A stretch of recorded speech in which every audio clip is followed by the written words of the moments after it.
tahun 1898, Kartini berusia sekitar 14 tahun. Saat itu, ia sedang dipingit. Tradisi Jawa yang mewajibkan gadis bangsawan tinggal di rumah, tanpa kontak luar sampai menikah. Namun, meski secara fisik dibatasi, pikirannya justru semakin terbuka. Kartini diam-diam menulis surat kepada teman-temannya di Belanda, seperti Stella, Rosa, dan Nelly. Dalam surat-surat itu, ia mengkritik tradisi pingitan, pernikahan paksa, dan penolakan terhadap pendidikan perempuan. Mengapa perempuan hanya boleh diam di rumah? Mengapa kami tak berhak bermimpi? Jika laki-laki boleh bersekolah tinggi, mengapa perempuan tidak? Bukankah kami juga manusia yang berpikir dan merasa? Aku tidak ingin jadi putri yang hanya duduk manis menunggu takdir. Aku ingin jadi cahaya, walau kecil, tapi menerangi banyak perempuan yang sekarang hidup dalam gelap.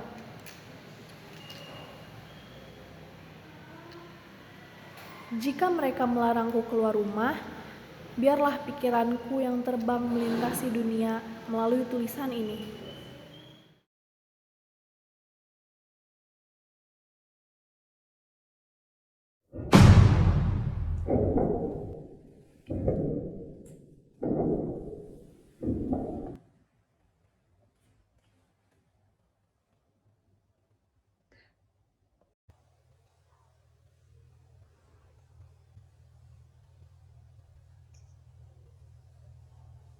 Jika bermimpi adalah dosa bagi perempuan, maka biarlah aku berdosa dengan menulisnya. Kartini duduk di meja tulis sederhana di kamarnya. Di tangannya, secari kertas dan pena. Ia menulis dengan semangat yang meluap-luap dan menyalurkan emosi ke dalam secari kertas di tangannya itu. Ia menamai surat itu, Surat untuk Masa Depan.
Perempuan bermimpi seperti laki-laki. Belajar yang tinggi, berkarya. Hah, hanya ilusi. Perempuan tuh milik rumah, milik dapur.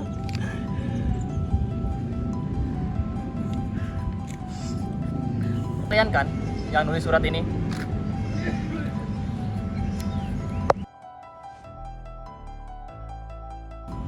Tuhan berkata, seolah perempuan lahir tanpa rasa, tanpa jiwa, tanpa hati. Karena itu emang sudah kodrat. Dunia sudah berjalan dengan demikian sejak dulu. Justru, karena dunia telah berjalan seperti ini sejak dulu, bukan berarti ia tak bisa berjalan ke arah yang lebih adil. Jika kita hanya mengulang yang lama, maka kapan kemajuan itu lahir? Apakah Tuhan percaya bahwa perempuan yang dididik bisa untuk mencerdaskan bangsa?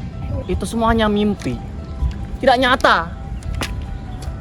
Mimpi memang belum nyata, Tuan. Tapi segala yang besar di dunia ini, ilmu, negara, keadilan, dahulu pun dimulai dari mimpi. Dan jika mimpi ini harus aku perjuangkan seumur hidupku, aku menyuarakannya walau hanya dengan bisikan.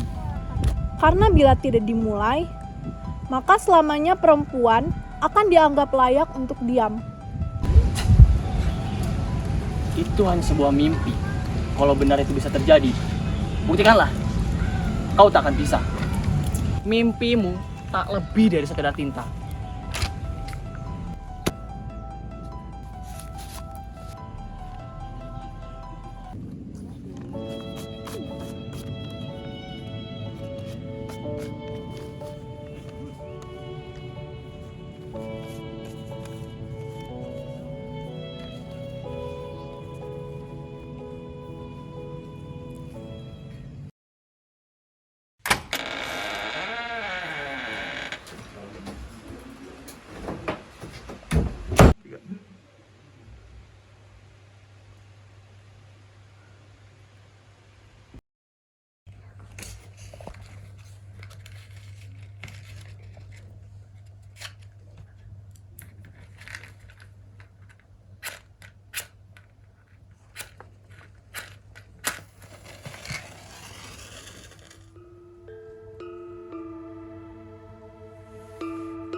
Kepada sahabatku di negeri jauh. Kepada sahabatku di negeri jauh. Hari ini aku kembali bertanya, mengapa perempuan harus diam? Mengapa hanya laki-laki yang boleh bermimpi dan belajar tinggi? Aku sudah terlalu lama di rumah ini. Kata mereka, ini adalah kehormatan. Tapi, apa gunanya kehormatan jika itu artinya aku harus membunuh pikiranku sendiri? Aku ingin bebas membaca. Aku ingin tahu tentang dunia. Bukan hanya keris dan kain batik, tapi juga filsafat, ilmu, dan seni. Jika aku tak bisa keluar dari tembok ini, maka biarlah surat ini menjadi langkahku. Menembus batas, membawa suara kami, perempuan Jawa yang tak mau lagi diam. Untuk kalian, perempuan di masa depan. Jika suatu hari kalian membaca surat ini, ketahuilah, aku pernah bermimpi tentang kalian. Perempuan yang bebas memilih, belajar, dan berdiri sejajar.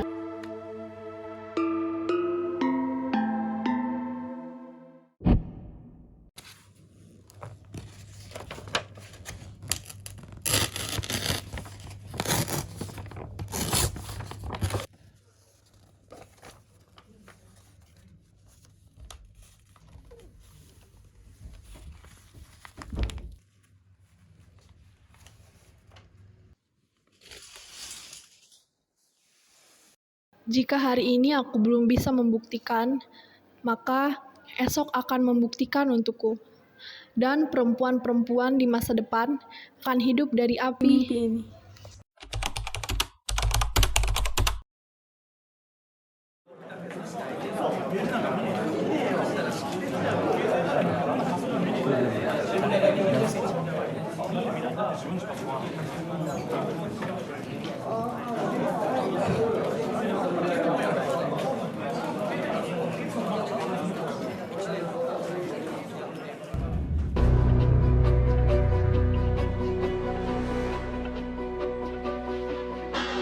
Saya hanya ingin mengusulkan, bagaimana jika kita membuka kesempatan bagi anak-anak perempuan untuk belajar.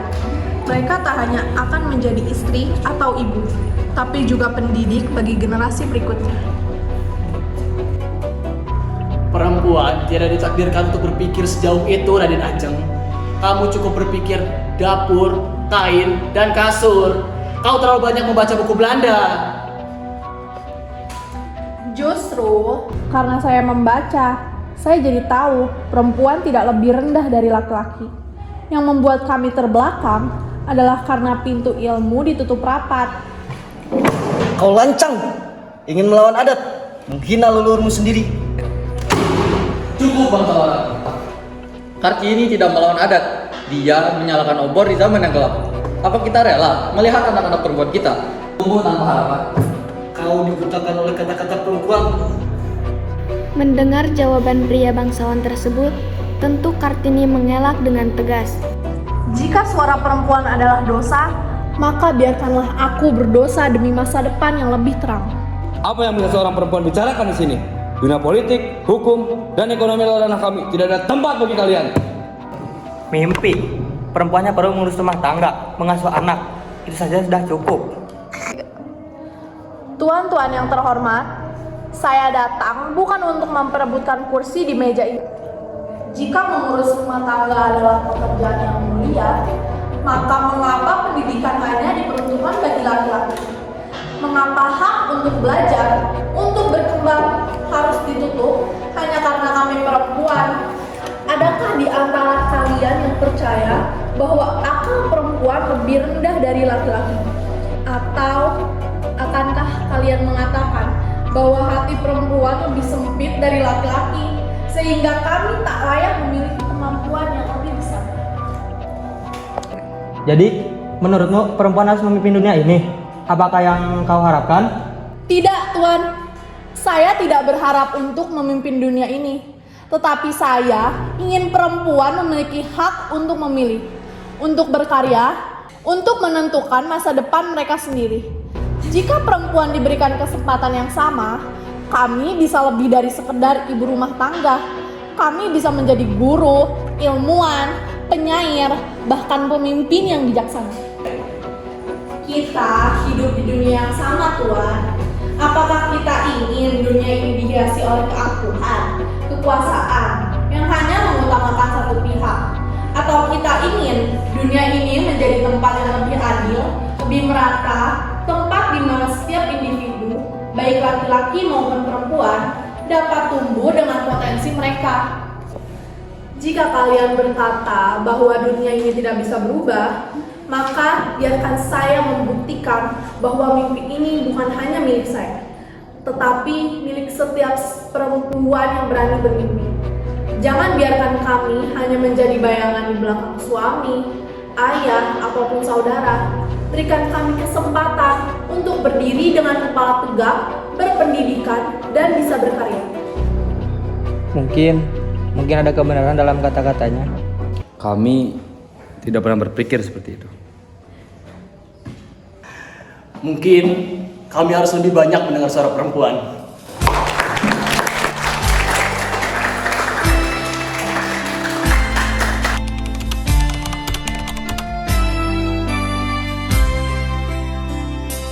Ini BTS-nya guys. Say hi.